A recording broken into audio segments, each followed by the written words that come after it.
Goeiemôre, liewe broers en susters. Baie welkom by hierdie erediens. U sou agtergekom het dat ons vanoggend nie ouderlinge het nie. Dit was nou maar net so 'n saamloop van omstandighede dat ons nie 'n ouderling het vanoggend nie. So dit is eintlik 'n bietjie van 'n probleem, want ons kan dan eintlik nie 'n erediens hê nie. Maar goed, ons noem dit nie 'n erediens nie, ons noem dit 'n Bybelstudie en ons gaan aan.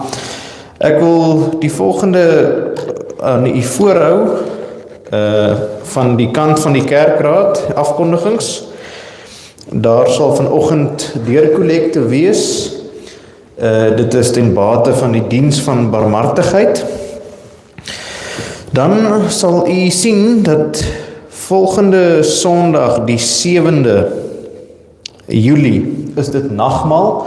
Nou dit is 'n nagmaal wat so bietjie amper 'n ekstra nagmaal wil ons sê, maar dit is die ouderlingeraad het vergunning gemaak vir die Finse lidmate wat hier by ons is in daai tyd, en hulle het gevra, maar hulle wil graag saam met ons nagmaal gebruik.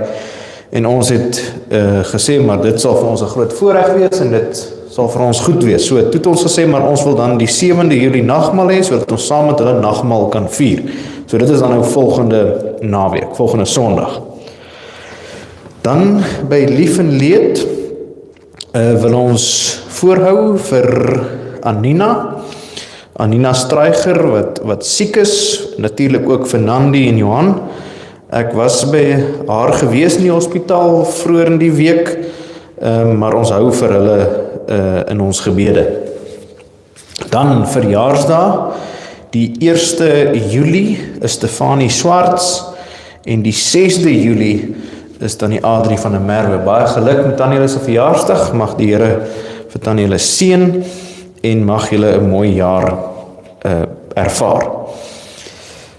Dan sal u sien by die ander sake wat ek uitlig, die tweedehandse klerewinkel, daar staan ons vra asseblief vir enige klere, komberse, lakens, gordyne en skoene wat u nie meer gebruik nie, om dit aan die kerk se klerewinkel te skenk. Ons verkoop dit en die gelde word aangewend vir die instandhouding van die kerkgebou. Dan by die bazaar, wat die 26ste en die 27ste Julie is, dit gee vir ons nog so 'n maand om al die voorbereidings te tref. Ons vra dat u hierdie week sal fokus dan nou op die volgende produkte om te skenk teen die 7de Julie. Dus 2 kilogram rys, 2 kilogram gevriesde groente, klein gesny, en dan bruismeel en olie. So as u op hierdie produkte hierdie week kan fokus, so kom ons en ons vat week vir week en ons kry al die dinge wat ons nodig het bymekaar, sodat ons suksesvolle bazaar kan hê.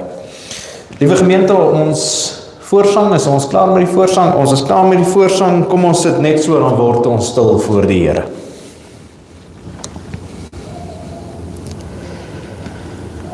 Maar die Here is in sy heilige tempel, swyg voor hom, o ganse aarde. Gemeente, genade vir julle en vrede van God ons Vader en van die Here Jesus Christus, onse Here. Kom ons antwoord op die Here se groet as ons Psalm 68 sing, die 1ste en die 9de vers. Ons doen dit staande.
Gemeente, ons gaan vanoggend die wet van die Here lees vanuit Matteus hoofstuk 22, vers 34 tot 40. As ons klaar die wet gelees het, gaan ons skuld bely. As ons gesang 375 sing, vers 2 en 3, dit is ons skuldbelydenis, dan bely ons geloof. Na die geloofsbelydenis aanbid ons die Here met gesang 28 vers 3. Gesang 28 vers 3, ons aanbiddingslied. Gesang 375 vers 2 en 3, ons skuldbelydenis na die wet van die Here. Matteus 22 vers 34 tot 40 is die samevatting van die wet, en dit sê: En toe die Fariseërs hoor dat hy die Sadduseërs die mond gestop het, het hulle almal saam vergader.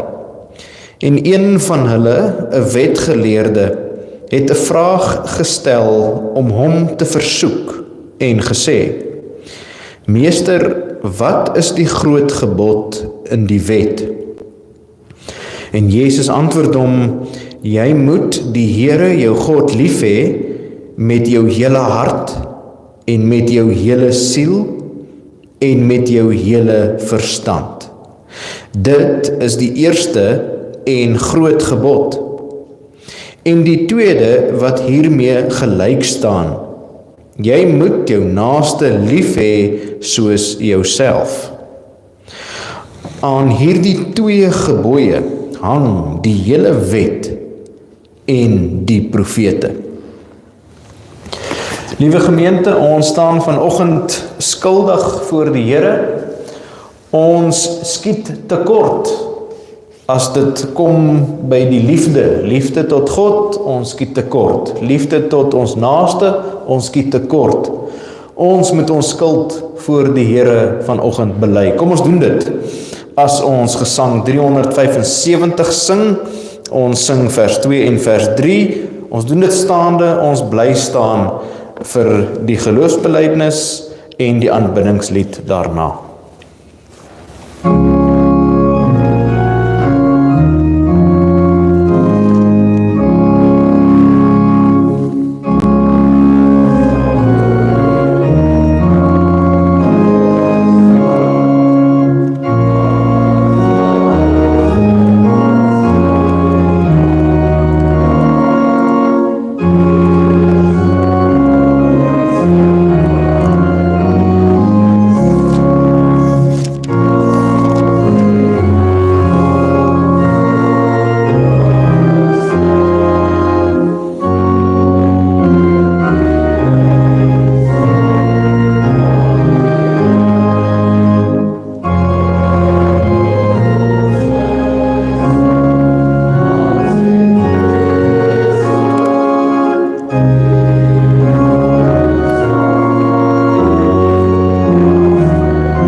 Gemeente, Johannes 3 vers 36 sê, hy wat in die Seun glo, het die ewige lewe, maar hy wat die Seun ongehoorsaam is, sal die lewe nie sien nie, maar die toorn van God bly op hom.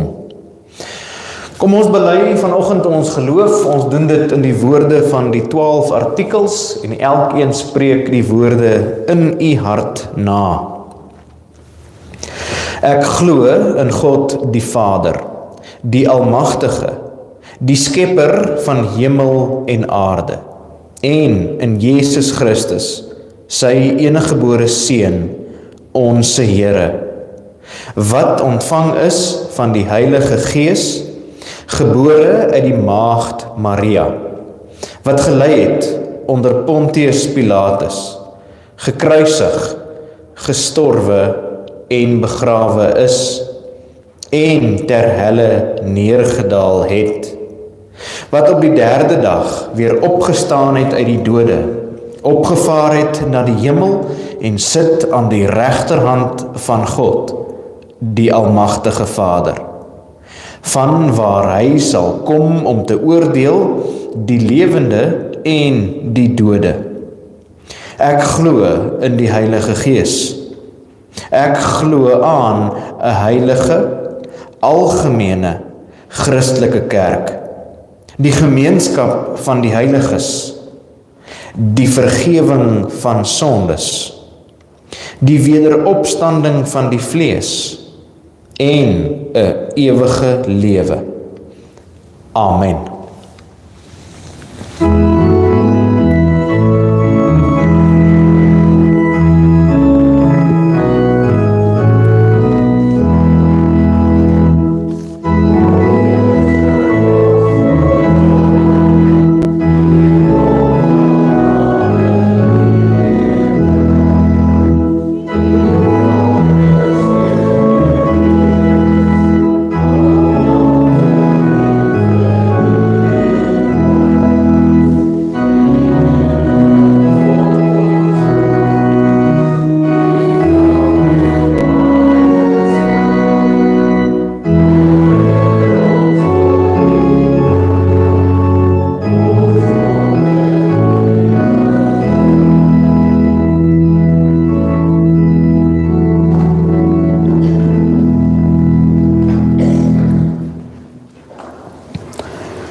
Gemeente, u kan u Bybels oopmaak by Genesis hoofstuk 4. Ons lees Genesis 4 vers 1 tot 18.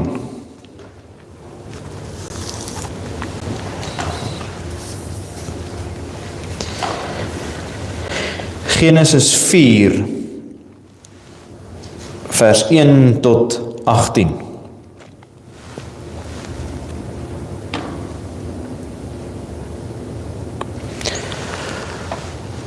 Voor ons uit die woord van die Here lees, kom ons dit net so en dan bid ons eers saam. Ons almagtige hemelse Vader, ons is klein en nietige mense, sondaars voor U, o Here, wat almagtig is, wat ewig is, wat sondeloos is, wat die skepper van hemel en aarde is. Die feit dat ons hier is genade uit U hand. Die feit dat ons U woord kan oopmaak, daaruit kan lees, vertaal in ons eie taal, is genade vanuit U hand. Dit is in U Seun, die Here Jesus, dat ons die vrymoedigheid mag hê om tot U te nader. En dit is hoekom ons vanoggend hier saam is. Om te kom hoor wat U vir ons wil sê, om U te kom loof, om U te kom prys. As ons nou vanuit U woord uit lees, o Heilige Gees, dan smeek ons van U, dat U ons sal verlig, ons hart en ons verstand, dat ons sal hoor wat U vir ons sê, dit sal verstaan, dit sal inneem, dat dit deel van ons lewens sal word, dat U woord ons sal verander, sodat ons die lig van die Here Jesus die wêreld in kan uitstraal. Here, wees U die een wat met U gemeente praat.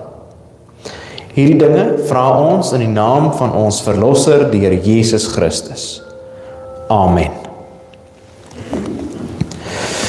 Gemeente, ons lees Genesis 4 vers 1 tot 18. En die mens het sy vrou Eva beken en sy het swanger geword en Kain gebaar en gesê, ek het 'n man verkry met die hulp van die Here. Daarna het sy ook sy broer Abel gebaar en Abel het 'n skaapherder geword en Kain 'n landbouer. En na verloop van tyd het Kain van die vrugte van die land aan die Here 'n offer gebring. En Abel het ook van die eersgeborenes van sy kleinvee gebring, naamlik van hulle vet. En die Here het Abel en sy offer genadig aangesien, maar Kain en sy offer nie aangesien nie. Toe word Kain baie kwaad, en hy het sy hoof laat hang. En die Here sê vir Kain, waarom is jy kwaad en waarom laat jy jou hoof hang? Is daar nie verheffing as jy goed doen nie? En as jy nie goed doen nie, die sonde lê en loer voor die deur, en sy begeerte is na jou, maar jy moet daaroor heers. En Kain het met sy broer Abel gepraat, en toe hulle in die veld was, het Kain teen sy broer Abel opgestaan en hom doodgeslaan. Toe sê die Here vir Kain, waar is jou broer Abel? En hy antwoord, ek weet nie, is ek my broer se wagter? En hy sê, wat het jy gedoen? Die stem van die bloed van jou broer roep na my van die aarde af. Daarom sal jy vervloek wees, ver van die grond wat sy mond oopgemaak het, om die bloed van jou broer uit jou hand te ontvang. As jy die grond bewerk, sal dit sy vermoë aan jou nie meer gee nie. 'n Swerwer en 'n vlugteling sal jy wees op die aarde. Daarop sê Kain vir die Here, my skuld is te groot om dit te dra. Kyk, u verdryf my nou uit die land uit, en ek moet my verberg vir u aangesig. 'n Swerwer en 'n vlugteling sal ek op die aarde wees, en elkeen wat my kry, sal my doodslaan. Maar die Here sê vir hom, daarom, as enige een Kain doodslaan, sal dit 7voudig gewreek word. En die Here het 'n teken gegee aan Kain, sodat elkeen wat hom kry, hom nie sou doodslaan nie. Toe gaan Kain weg van die aangesig van die Here, en hy het gewoon in die land Nod aan die ooste kant van Eden. En Kain het sy vrou beken, en sy het swanger geword en Henog gebaar. Daarna bou hy 'n stad en noem die stad na die naam van sy seun Henog. En vir Henog is Irad gebore, en Irad was die vader van Mehejael, en Mehejael was die vader van Metisael, en Metisael die vader van Lamech. Tot sover uit die woord van die Here vanoggend.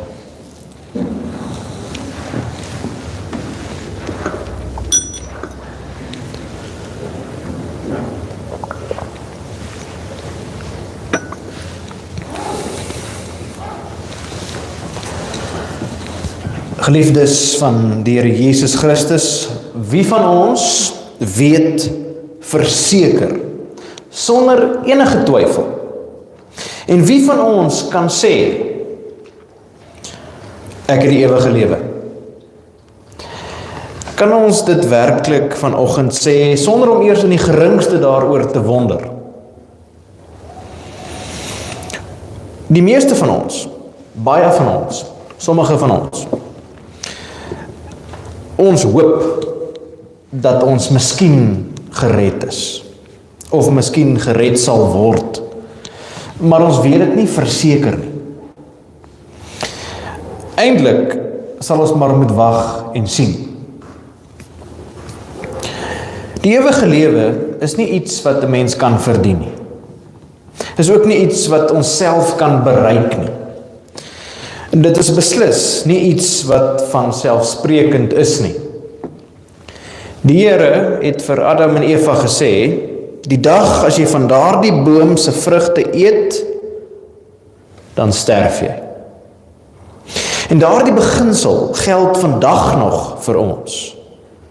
Die dag as jy God se bevele oortree, verdien jy die dood. Selfs al doen ons dit net in die geringste. Die sonde van Adam en Eva het eintlik so klein gelyk. Hulle het maar net aan die vrug geproe, wat so aanloklik gelyk het. Wat is so verkeerd daaraan? Die Here het hulle mos in hierdie tuin gesit, met die vrugte daarmee saam om van te geniet. Maar hier sien ons die begin van sonde.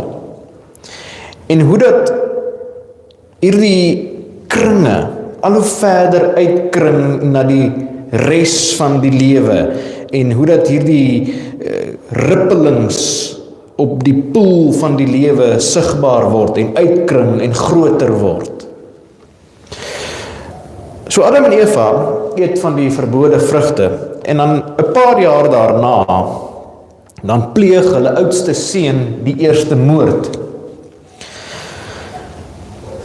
En is baie duidelik dat hierdie persoon, hierdie Kain, die een moes wees wat God se belofte sou kom vervul. Die een wat veronderstel was om die slang, die bose se kop te kom vermorsel, maar dan word hy die bose. Hy wat veronderstel was om die vloek op te hef, word 'n vervloekte as hy sy broer se kop vermorsel. Maar aanvanklik lyk dinge eintlik baie goed vir Kain. Hy voer die opdragte van die Here uit, hy bewerk die aarde sodat hy in die sweet van sy aangesig sy brood kan eet. Hy bring selfs van sy opbrengs as 'n offer aan die Here, deur daardeur te bely dat dit die Here is wat dit vir hom gegee het. Maar wanneer die Here dan sy jonger broer bo hom aansien, dan word Kain so jaloers dat hy sy broer doodslaan.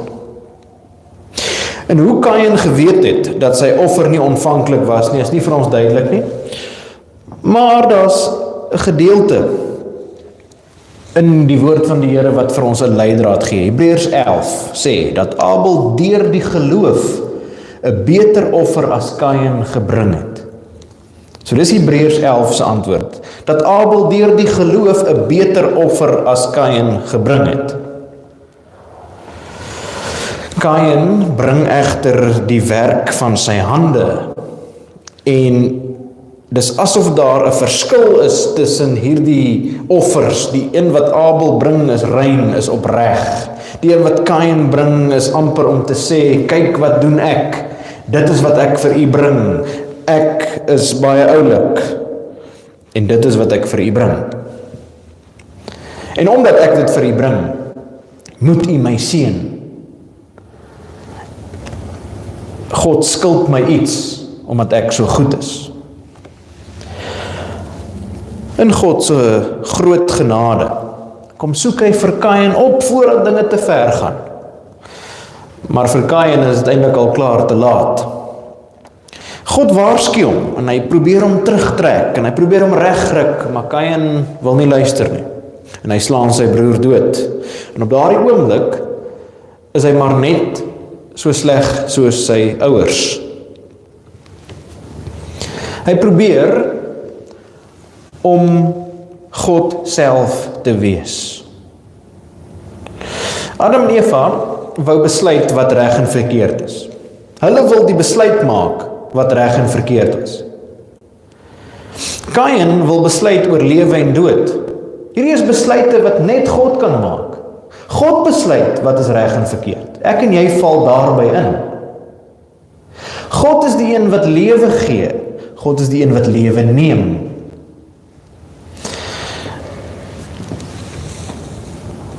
Gemeente, dit is vandag nog ten diepste die wese van ons sonde. Ons probeer om God te wees. Vat maar die gebooie van gebod 1 tot die 10de gebod. Dis 'n vergrype teen God. Ons wil graag God wees. Ons dink ons weet beter. Enige sonde is 'n vergrype teen God. Enige ongehoorsaamheid is 'n vergrype teen God. Ons mag dalk dink, ons sonde is nie so groot nie. Maar sonde het die manier om homself klein te laat lyk. Let op die waarskuwing van vers 7. Die sonde lê en loer voor die deur. Die gedagte wat mens hier kry, as mens nou dit gaan lees in die Hebreëus, dan die gedagte wat mens kry is dat dis soos 'n luiperd wat homself klein maak tussen die grasse. En hy's besig om sy prooi te bekruip. Hy maak homself klein. Maar hy wag net vir daardie oomblik om sy prooi te bespring. En dit is hoe sonde werk. Hy hurk iewers in 'n hoekie van jou lewe, lyk baie klein, maar hy wag vir daardie oomblik om jou te bespring en dan neem hy jou hele lewe in beslag. En hy neem jou hele lewe oor.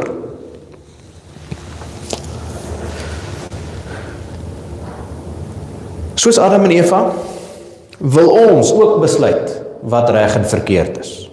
Soos Kain wil ons besluit oor lewe en dood. Ons doen dit op die manier dat ons beskinder ons medemens. Ons sê ons buurman sleg. Ons pleeg dalk nie fisiese moord nie, maar partykeer wens ons kan. Ons pleeg geestelike moord as ons mense stukkie vir stukkie afbreek, hulle vloek, hulle verwens, hulle sleg sê. En dis maar een sonde in die poel van die lewe. Dis maar een rippeling, een kring wat die volgende tot gevolg het. Elkeen van ons staan dus onder die vloek van die sonde. Net soos Adam en Eva, net soos Kain. Dit is wat vanoggend se skrifgedeelte vir ons hart en duidelik wil sê. Die sonde lê en loer voor die deur en sy begeerte is na jou. Dis 'n waarskuwing vir elkeen van ons. En ons moet dink ons is beter as Kain nie. En dis wat ons dikwels doen. Ons lees die woord van die Here en hier's voorbeelde soos Kain en daar's voorbeelde van die volk wat murmureer in die woestyn en ons sê daar gaan die volk weer. Kyk wat doen hulle weer. Ons is presies dieselfde. Ons moet dink ons is beter nie. Ons pleeg dalk nie fisiese moord nie, maar ons doen al hierdie dinge. Sê sleg, vloek, al hierdie dinge wat geestelike moord is. So ons moet dink ons is beter as Kain. Ons is in dieselfde bootjie as Kain. Sondaars voor die Here. Maar wat dan ook na vore kom vanuit die teks is dat die Here nie sonde oorsien nie. Dink aan Adam en Eva. Hulle sonde word gestraf. Hulle word geban uit die tuin. En alhoewel hulle nie dadelik sterf nie, sterf hulle uiteindelik. Net so ook die geval van Kain. Kain word gestraf. Alles wat vir hom dierbaar is, word van hom af weggeneem. Sy werk, sy grond, sy familie. En as jy van jou familie en jou grond verwyder was in daardie tyd, was jy in elk geval maar so goed soos dood. Jy het niks gehad om voor te lewe nie. Hy is besig om te vlug. En net so word my en jou sonde, ons sondes, nie oorgesien nie. My en jou sonde word gestraf. Dis 'n beginsel wat geld. As jy God se bevele ongehoorsaam is, as jy God se gebod oortree, moet jy sterf. En daardie straf moet gedra word. God sien nie maar net sondes oor die hoof nie. Hy kan nie. Die dood is 'n onvermydelike werklikheid. as straf op die sonde. So God straf sonde, maar nie altyd soos ons dink nie. God het Kain weggestuur, van sy land af, weg van sy mense af, maar saam met die straf, gee God ook aan Kain genade. Want Kain kom en hy bekla sy lot teenoor die Here en hy sê, maar my straf is te swaar om te dra. Dis iemand wat moord gepleeg het. Wat nou kom kla, maar hierdie straf wat hy nou gekry het is te swaar. Hy kan dit nie dra nie. Die Here is genadig. Die straf is te groot om te dra, sê Kain. En dan kom die Here en hy gee hom genade. En hy gee hom 'n teken. En hierdie teken, wat dit ook al is, weet ons nie, maar hierdie teken se betekenis is wat belangrik is. En die betekenis van hierdie teken is dat hy nie sal sterf nie. Hulle sal hom nie doodmaak nie. Hy verdien dit, natuurlik. Maar hierdie teken wat God aan Kain gee, beteken vir hom, ek sal lewe.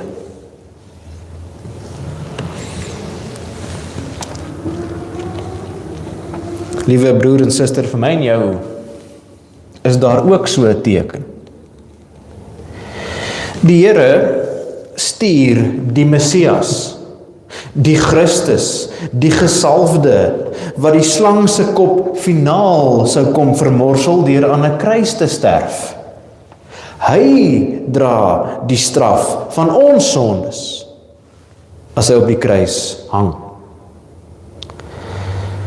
As ons aan die kruis dink, met die Here Jesus wat daarin hang, sy liggaam gebreek, sy bloed wat besig is om te vloei, en ons besef dat dit vir my is, dat dit vir jou is, dan word God se genade verstommende, ingrypende, gegronde genade. God se genade sweef nie in die lug rond nie, God se genade is vasgespijker aan 'n kruis. En daarom kan ek en jy seker wees van die ewige lewe. Daarom, omdat hy daarvoor gesorg het. Liewe broer en suster, as van my en jou afgehang het om die ewige lewe te probeer beerwe, sou dit nooit gebeur het nie.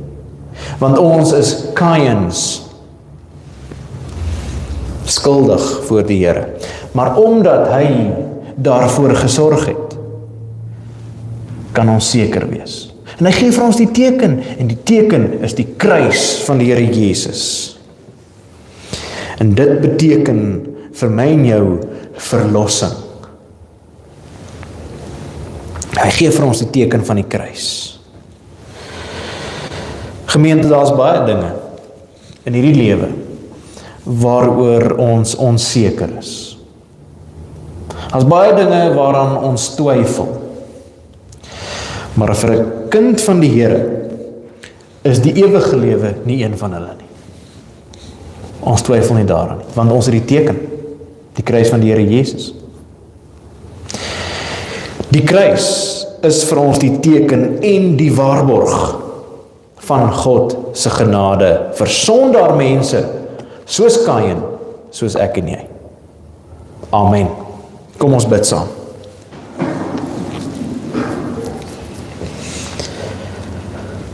Ons almagtige Hemelse Vader, klein en nietig kom ons voor U.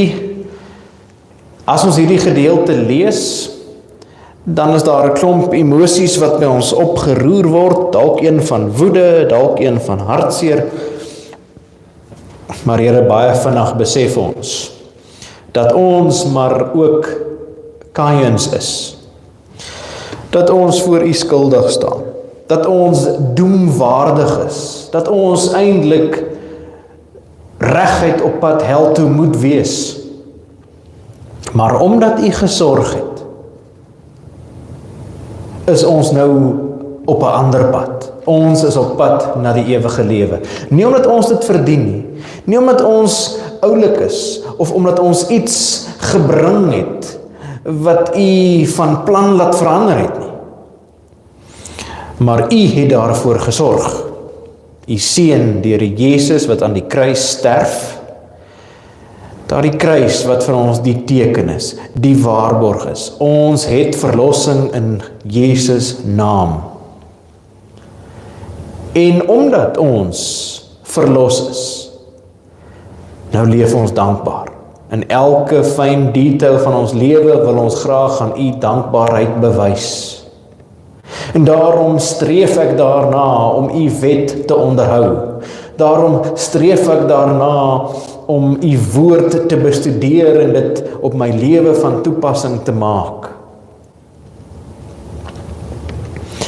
Maar help ons, Here, op hierdie pad van heiligmaking. Ons bid vir ons gemeente, vir elke lidmaat, ons dink aan die wat siek is, dat U U hand van bewaring oor hulle sal hou. Ons dink aan die bejaardes van ons gemeente. Ons dink aan die verbondsonderrig wat eers op vakansie is, dat U vir hulle rus sal gee, dat hulle sal uitrus, dat hulle met nuwe moed en nuwe lus weer sal terugkom in die nuwe kwartaal. Ons bid vir die vrouediens, vir alles wat hulle aanpak. Ons bid vir die diakens, vir die ouderlinge, die kerkraad wat soms belangrike besluite moet neem. Ons bid vir al die komitees, al die kommissies, ons bid vir die bazaar wat op hande is oor 'n maand, Here, dat U vir ons daar sal help, dat U vir ons sal lei, dat U ons sal seën. Vir die week ook wat voorlê. Ons kan nie die toekoms insien nie, maar ons kan op U vertrou. Lei ons, behoed en bewaar ons. Here, ons is klein en nietige mense, oortrek met sonde, maar ons kom smeek hierdie dinge voor U in die naam van ons Verlosser, ons Koning, die Here Jesus Christus. Al die dinge in sy naam. Amen.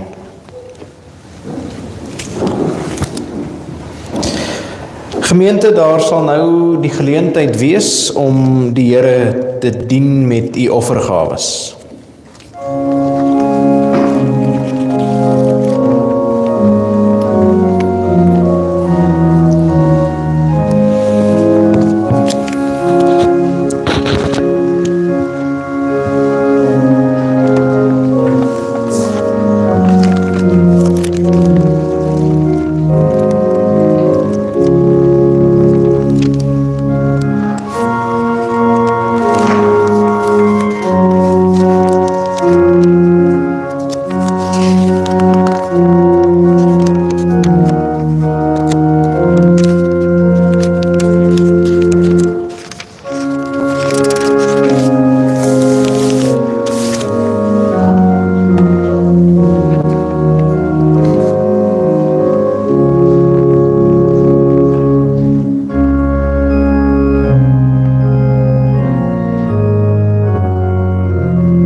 Gemeente, ons lofsang as antwoord op die prediking, Gesang 316, Here, hoe blymoedig.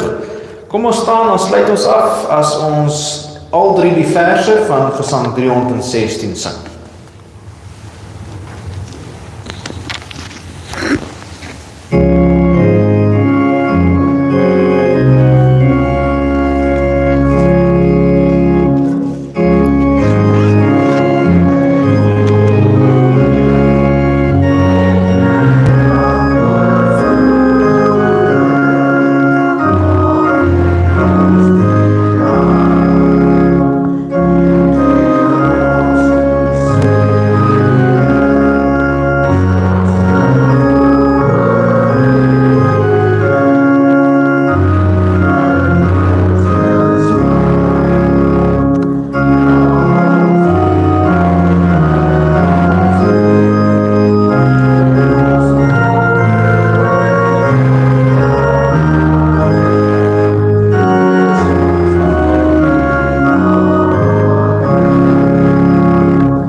nou die seën van die Here en gaan in sy vrede.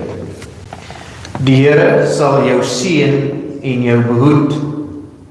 Die Here sal sy aangesig oor jou laat skyn en jou genadig wees. Die Here sal sy aangesig oor jou verhef en aan jou vrede gee. Amen.